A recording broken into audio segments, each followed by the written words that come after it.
Hey everybody, it's Mike Guglielmi from Sons of a Pitch Soccer Podcast, bringing you our first Facebook Live, Twitter Live, YouTube live Q&A on everything MLS Soccer, United States Men's National Team, and much, much more. So we've got lots of notes to dive into in this episode, hoping to get some listener questions as well. So everybody who has joined in, please let us know your comments in the chat there on the side on YouTube or on Facebook or on Twitter, and I will answer your questions as well. So how can you find us? Well, you've found us so far either through Facebook, through Twitter, or through YouTube. If you are watching on YouTube, please, we would much appreciate a like and subscribe. Check out this video and share it so we can get more people into the conversation as well. Make sure you subscribe to our channel. We're going to be filling up our YouTube channel with lots and lots of content. We have all kinds of great stuff coming at you with the team previews. So every single team in MLS we are going to preview here over the next probably 3 weeks or so, 3.5 weeks leading up to the season, which kicks off on February 20th for CONCACAF Champions League teams, as well as the 29th for everybody else. So with that being said, let's jump right into some of the news here. Also, one more announcement before we get started with the news would be make sure to check out our swag shop.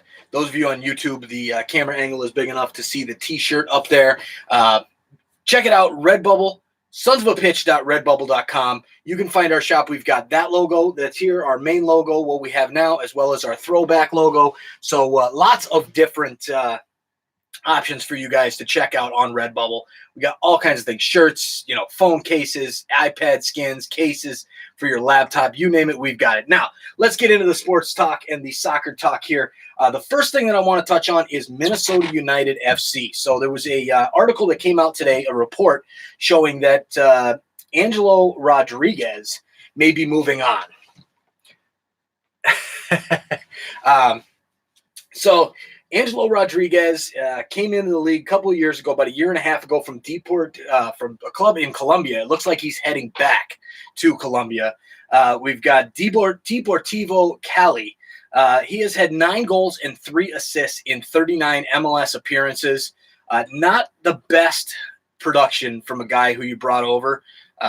So definitely trying to replace him with some better content. Darwin and Vito Minone are out. So Darwin Quintero, their first ever DP signing, is out. So he's done with. He's made his way down to Houston. And Vito Minone, the goalkeeper of the year in MLS, is out as well. So now, look, they have to start making some moves. They've picked up a few guys here and there, but not a ton. They need to get going on that. As far as their roster goes, right now, you've got only one guy up front if Angelo Rodriguez moves on, and that's Mason Toye. That is not going to cut it in MLS, especially a couple weeks before the season starts.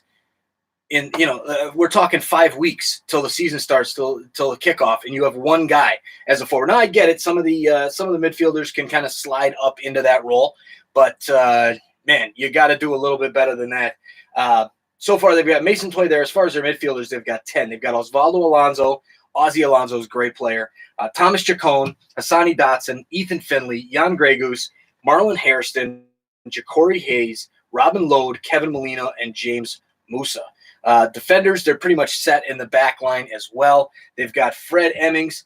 Wait a minute, that's the goalies. Defenders, you got Michael Boxall, Chase Gasper, Brent Kallman, Roman Mettenair, Wyatt Olmsberg, and Iko Parra. So solid back line there.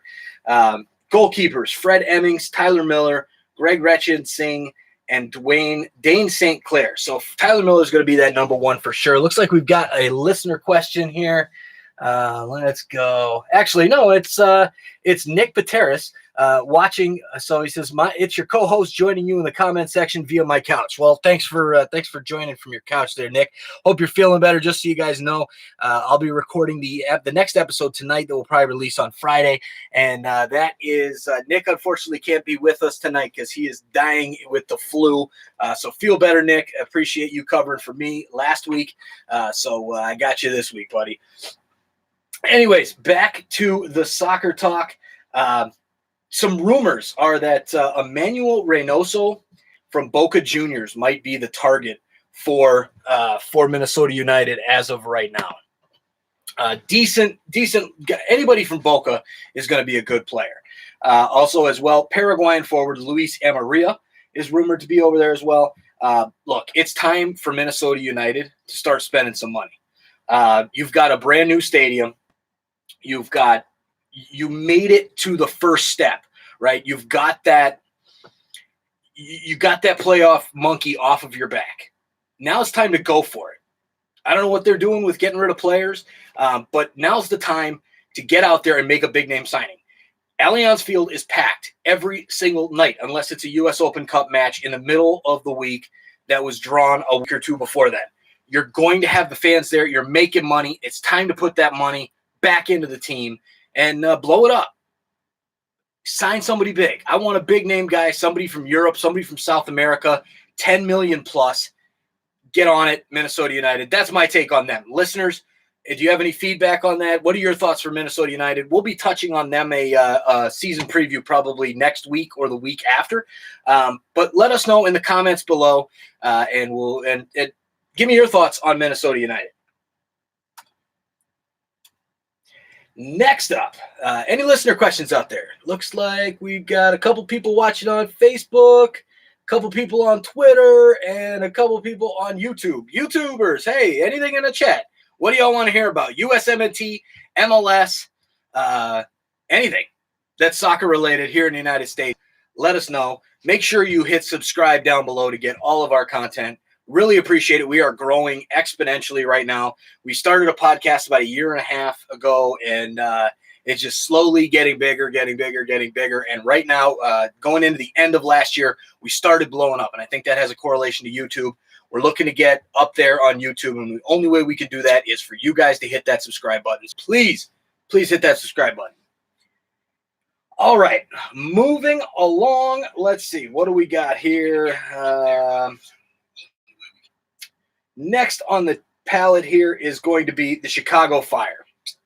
All right, so we a couple days ago, I was a guest on a roundtable with a couple Chicago Fire reporters and podcasters. So it was a lot of fun. Had a good time there and learned a lot about the Fire. However, since then we've had some transpiring news.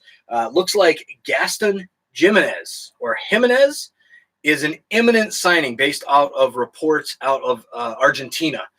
He plays currently for Vélez Sarsfield, which is one of the decent-sized clubs there in Argentina.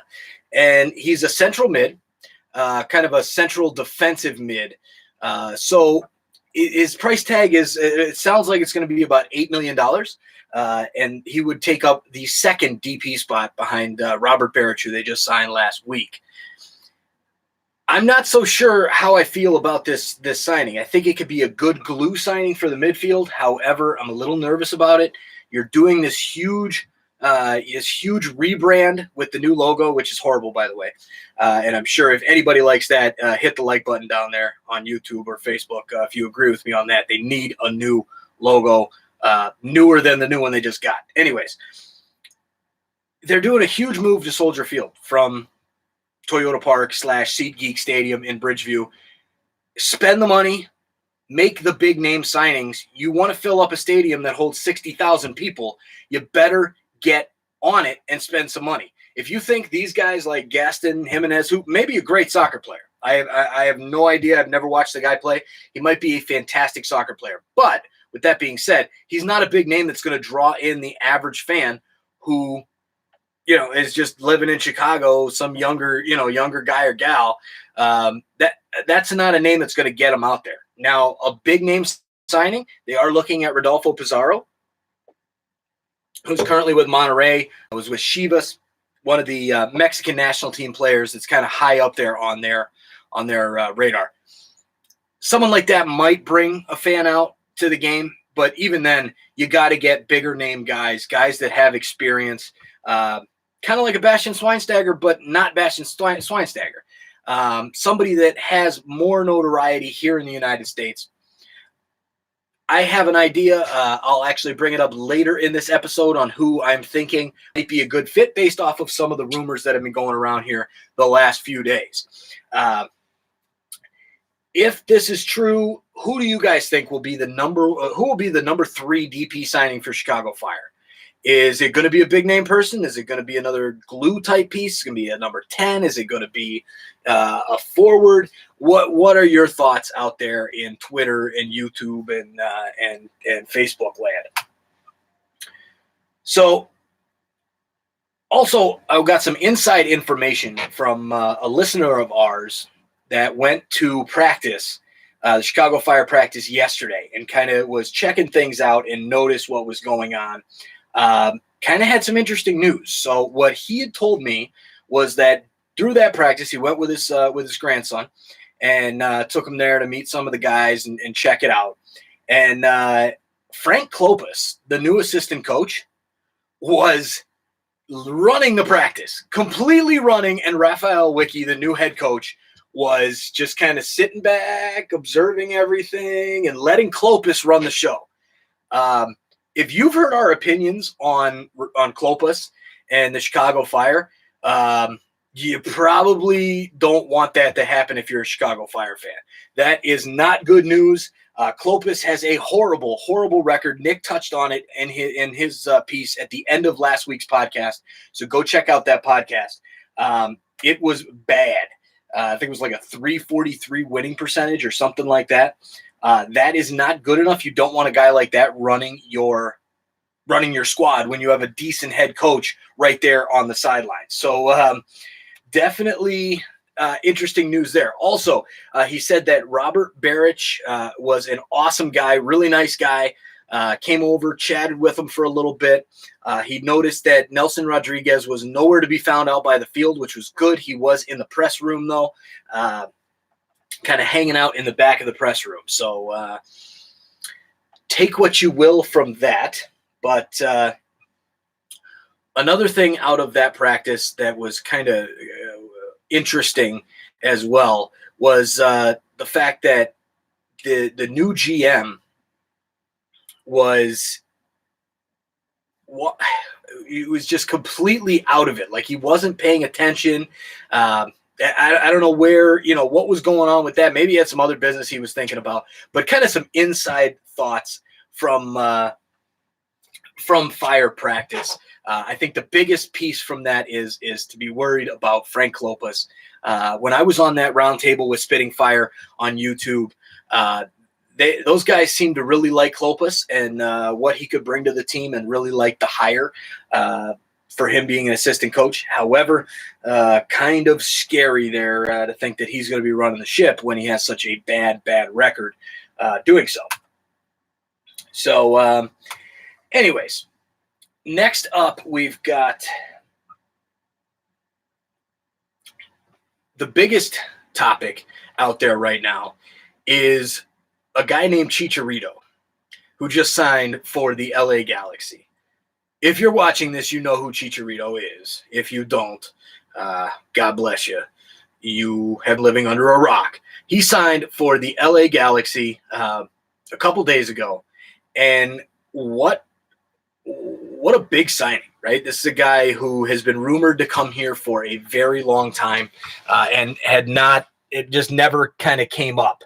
So, we've got some interesting stuff here on Twitter. We've got Smitty Boy saying Chicago Fire will win the cup.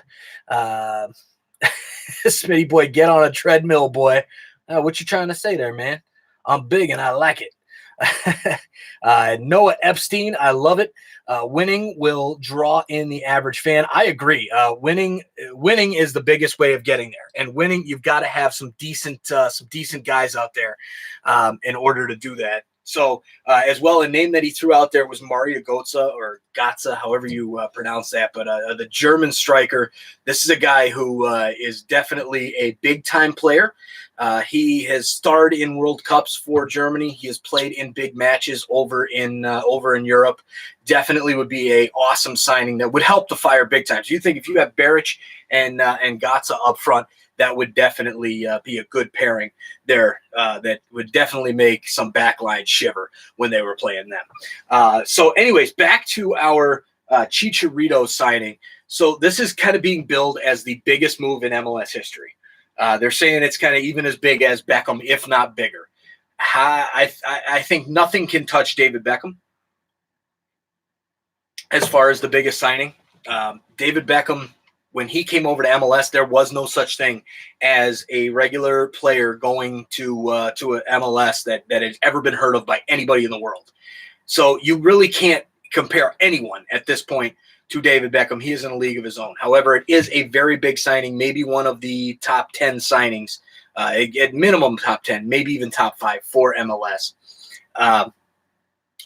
Great move from a marketing standpoint. 100% great move. You have the Mexican national team star. He is the wonder kid of the Mexican national team. Well, was the wonder kid. He's not a kid anymore. He's getting up there in age. So he's a huge name. So it's great to market to the Mexican fans, especially there in Southern California, in LA, Carson, whatever you want to call it. So I like it from that standpoint. It's going to sell tickets. It's going to sell jerseys. It's going to put butts in the seats. Somebody that I think Chicago really should have went after too, from that standpoint. But overall, I love it from a marketing standpoint. Now, I'm going to get into why on the field I'm not such a big fan of this move. I had a conversation with Fake Salt Lake on Twitter. So if you're watching, this is your shout out here, man. I told you to listen to our next episode to find out why I don't think it's such a good move from a soccer standpoint. Look at his career progression and his stats, right? So he was at Guadalajara when he came up in Liga MX, and he did okay, and then he finally broke out in 2009, 2010, his 4th season with Chivas with 21 goals. Boom, moves over to Europe. Now he's over in Europe, and he's got Manchester United, one of the biggest clubs in Europe. Great move, right? So he's got that pedigree. He has the pedigree to be that big name. So he's over there. He scores 13 goals, 10 goals, 10 goals, 4 goals, and then 0. Gets loaned out to Real Madrid, still another huge club. 7 goals in 23 appearances. Not bad. And when you're talking for playing for Real Madrid, 7 goals is decent. Bundesliga moves over to Bayer Leverkusen. So the Bundesliga is definitely below La Liga and most certainly below the Premier League. And the guy scores 17 goals and 11. Then from that point, he kind of dropped off the face of the earth. Moves back to the Premier League, so back to that tough competition, over for West Ham United. 2017-2018 season, 8 goals. 2018-2019 season, 7 goals. Last season with in 2019-2020 season, 2 appearances and a goal, and then moved over to Sevilla.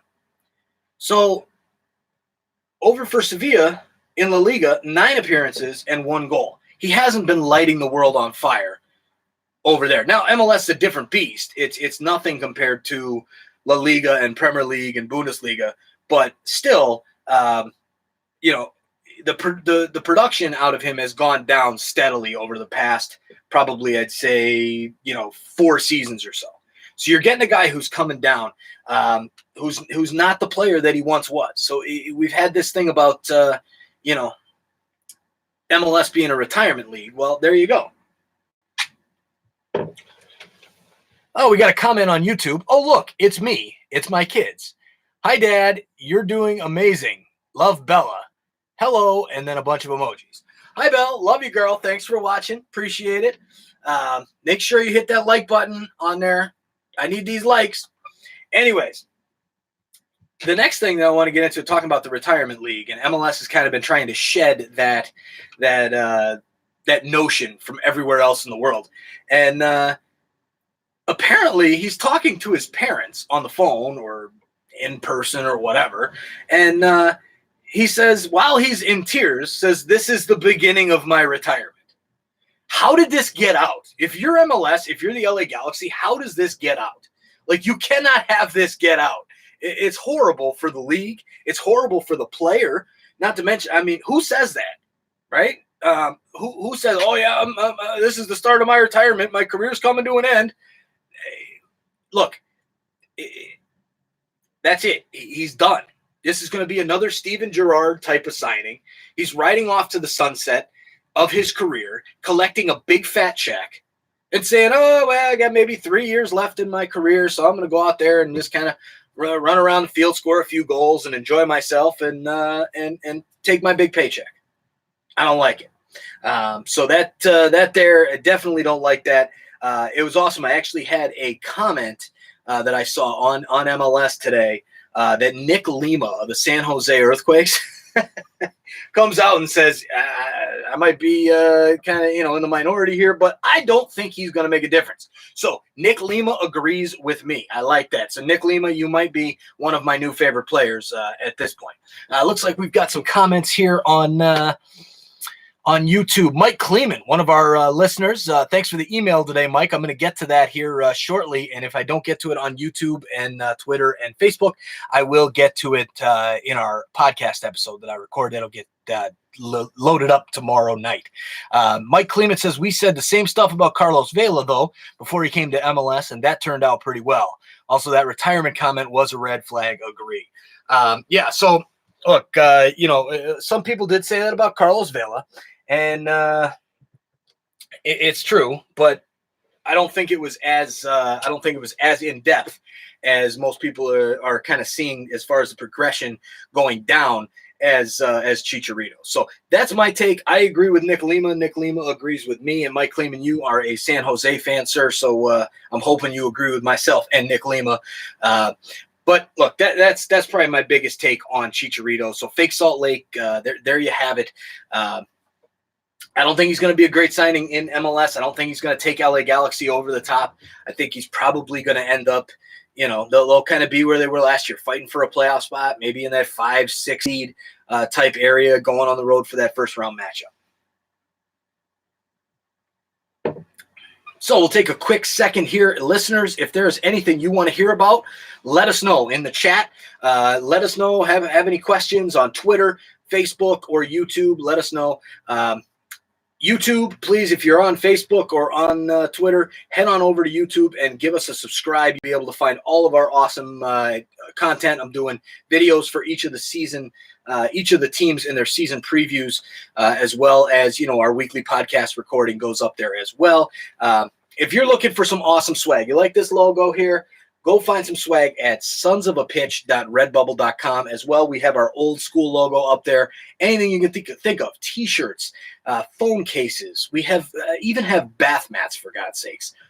Shower curtains, scarves, socks, you name it, they're on there. You can find it. Check it out. Anything that you purchase through there, not only do you get a kick-ass shirt or a piece of swag that says Sons of a Pitch, where when you wear it out in public, you're going to get some laughs. I guarantee it. You get to support this podcast and help our podcast grow the game of soccer here in the United States. So any money that we get from these sales goes right back into our show to keep growing the United States soccer game as we can do our part. So with that, let's move on to some other news. I've got some Toronto FC news here that I wanted to talk about. So TFC, the Michael Bradley injury. What the hell happened with that one? Michael Bradley apparently gets injured in the MLS Cup final back on November 10th when they lost to the Sounders 3-1. He apparently got hurt, played out the rest of the game. But it was a pretty nasty injury. Goes through the entire offseason, technically as a free agent, and ends up, he comes into training camp, and they're like, oh, yeah, how's your ankle? Oh, it still hurts. Let's get an MRI done. Oh, you need surgery. You're going to be out 4 months. What I really, really, really wish I knew what happened, because I would love to see what conversations were had between Bill Manning and Ali Curtis and Michael Bradley, the team physicians, all that kind of stuff, because that's ridiculous. You cannot have something like this happen when you're talking about one of your star players on a team that is trying to be the best in MLS and one of the top in North America. It can't happen. Simple as that. Josie Altidore came out, had some words to say about that, and quite publicly criticized management on how they handled this. I can't say I disagree with them on that, but as far as going out publicly, I don't know. Looks like we got a comment here on YouTube. Hashtag bring Bono back. Well, it looks like they might be trying to move Alex Bono. Apparently, there's a few clubs that are interested inside MLS that would like to take him, and Toronto is shopping him at the moment. But I kind of agree. I love Alex Bono. I hope that he does come back and takes that starting job. But Quentin Westberg has done extremely well for TFC over the past half season and that MLS Cup final run. So now there's some reports out there that TFC GM Ali Curtis, who a lot of the fans aren't really sold on yet, has said, apparently he's saying that he's shopping Josie Altidore and trying to move him because of the comments that he made. Slow down. That shouldn't be the reason why you're trying to move him. Look, I'd be happy if they moved Josie Altidore. I've been a critic of that contract that he signed before last season. I love Josie Altidore as a TFC fan. Hell, I even named my Bulldog after Josie. He scored the goal when I was at the game in the Eastern Conference semifinals against New York City in 2016. He scored the infamous winning goal in the 2017 conference finals against Columbus. He scored that go-ahead goal to win MLS Cup in 2017. I love Josie Altidore as a fan. However, from a soccer move and a salary cap move, we've talked about it on our podcast before, definitely a rough move. He shouldn't be a DP, not with how much he gets hurt. So we got there's Nick making a comment here on YouTube. So Bradley injury situation was bad. Josie made it worse. TFC regretting not selling Josie. Yeah, so I kind of want to touch on that. I think they are. I think that's why Ali Curtis and Bill Manning might be jumping on this opportunity to say, hey, maybe we can get rid of this guy now because he came out and spoke badly publicly about the club. That's just the excuse to try and get out of this horrible contract and move him. Now, I don't want to see us revert back to those 2012 days where, everybody was getting shipped around back and forth out of here. If you said something bad, you got traded immediately or let go. And there was just constant turnover all the time. I don't want to see that happen. I don't want to go back to those days, but I do, I do want to see them, if they could move Josie, move him, sign another DP striker that's actually going to play all of the games and isn't going to be hurt most of the time. That every time he seems like he's out for at least half the season every year. But you take that, who would take him? Who would take Josie Altidore in that contract? So he's taking up a DP spot. So you need at least he would need at least that DP spot to a club that he's going to in MLS or going overseas. I highly doubt anybody's going to take him overseas. Maybe in Mexico, they could use a guy like him, one of the lower end Mexican teams. So like probably like maybe Cholos or, they're not even lower end, but some of the, like Puebla or Club Leon or one of the teams that's kind of mid-table or below, maybe might go after him. But inside MLS, who could he go to? The only ones that I can really think of is going to be Red Bulls. New York Red Bulls might take a swing at him just for the nostalgic reasons, right? So he came up as a Red Bull, got drafted, and he's from that area originally in Jersey, and he played for the Red Bulls when he was a kid before he got transferred with that record transfer over to I believe it was Valencia at the time. So maybe they take a shot at him, kind of bring him back. It's going to sell some jerseys there for sure. Another spot might be Inter Miami. So they still have 2 DP spots left. And, there's talk that, they're going after these big guys and they're not able to get it done. Now, something we'll talk about a little further is they said they're going to make some signings coming up here. But maybe that's an option because they do seem to really value MLS experience. You'll see on Inter Miami's roster, they've just got tons and tons of older MLS veterans who aren't going to start every game for them, but they're going to be there and they're going to be a presence for sure.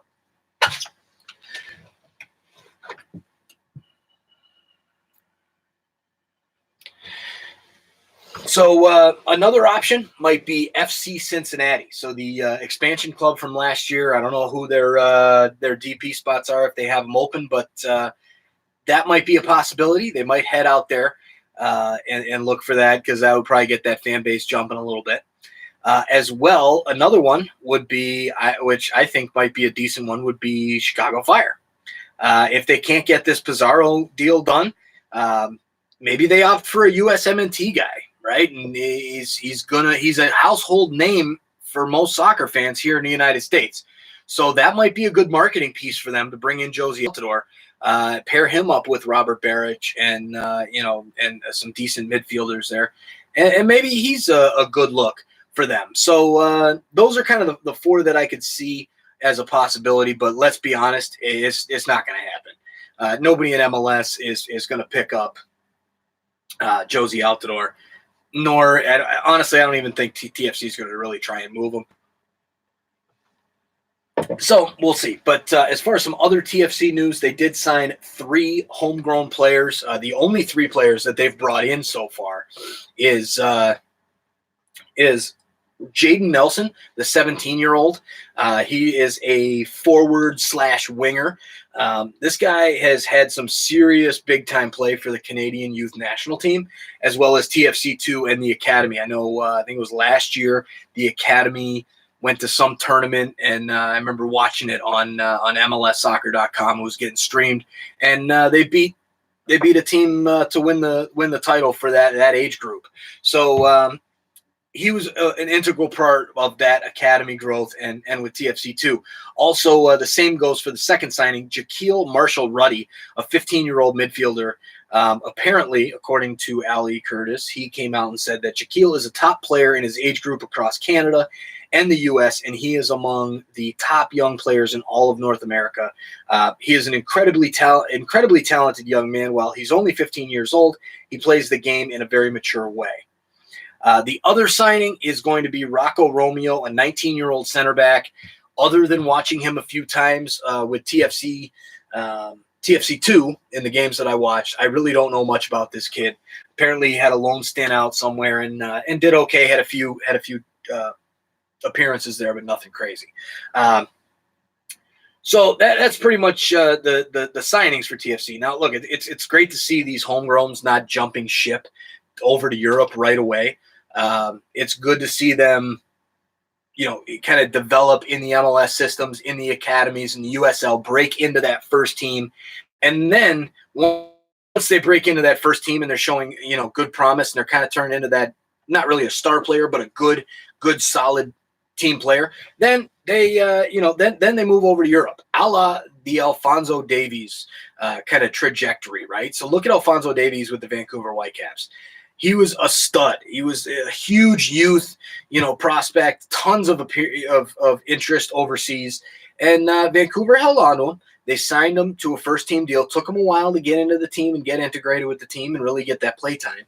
And then once he did, he really showed that he could dominate in MLS and then get sold over to Bayern Munich. And now the guy's starting at Bayern Munich. He's playing damn near every single game for Bayern Munich. He's not just sent out on loan to, a third-rate Belgian side.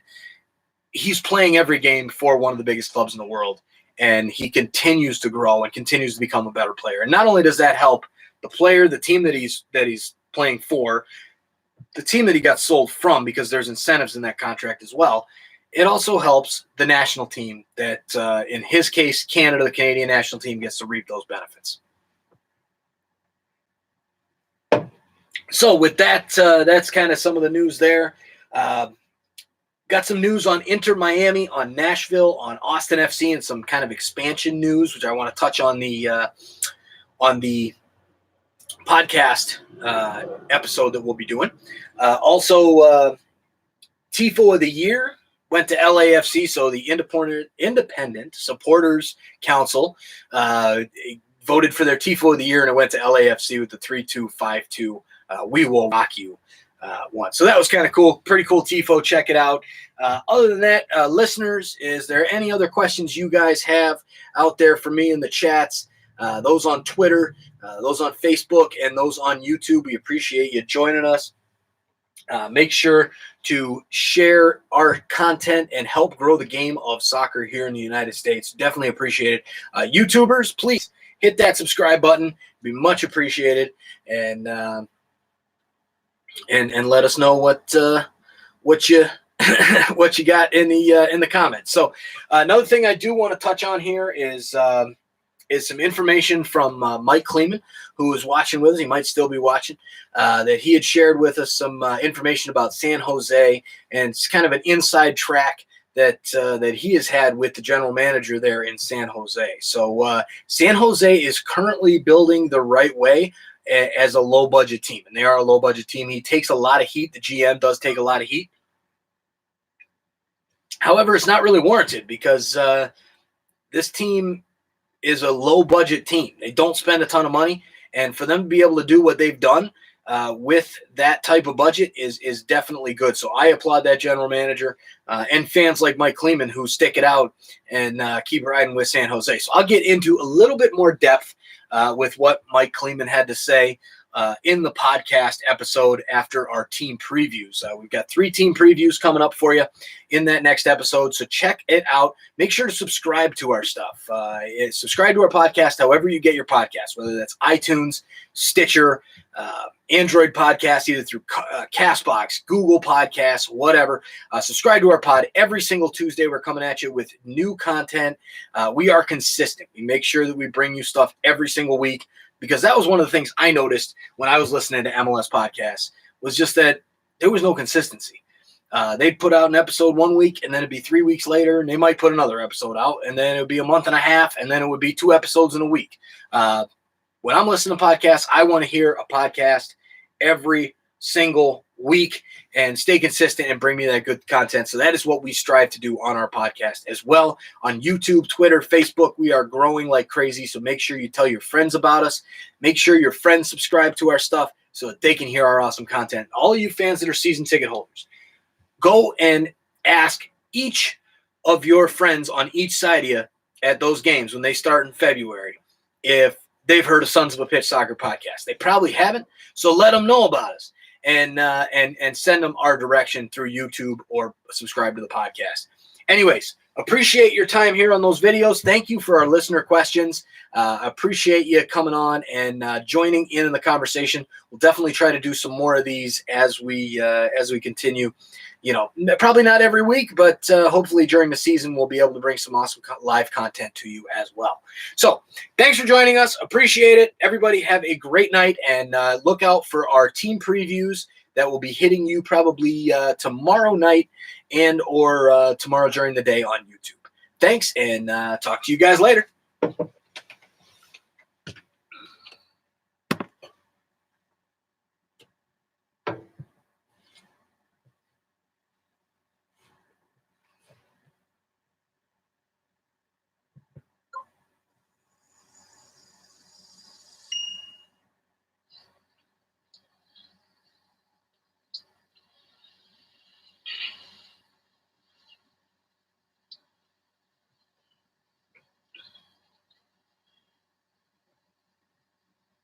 Hey everybody, it's Mike Guglielmi from Sons of a Pitch.